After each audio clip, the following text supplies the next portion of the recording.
1 Samuel 29. Now the Philistines had gathered all their forces at Aphek, and the Israelites were encamped by the spring that is in Jezreel. As the lords of the Philistines were passing on by hundreds and by thousands, and David and his men were passing on in the rear with Achish, the commanders of the Philistines said, "What are these Hebrews doing here?"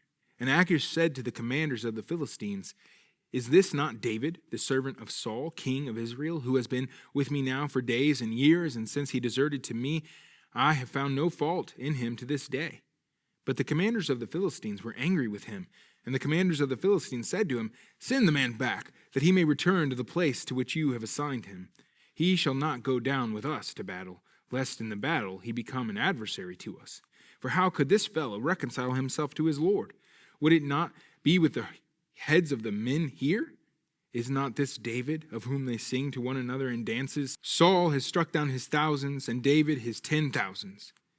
Then Achish called David and said to him, "As the Lord lives, you have been honest, and to me it seems right that you should march out and in with me in the campaign, for I have found nothing wrong in you from the day of your coming to me to this day. Nevertheless, the lords do not approve of you.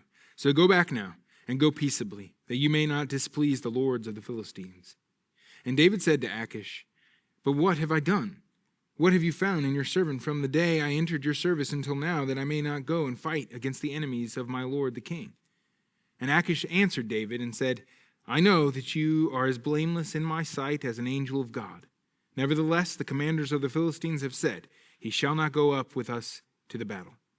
Now then, rise early in the morning with your servants of your lord who came with you, and start early in the morning, and depart as soon as you have light."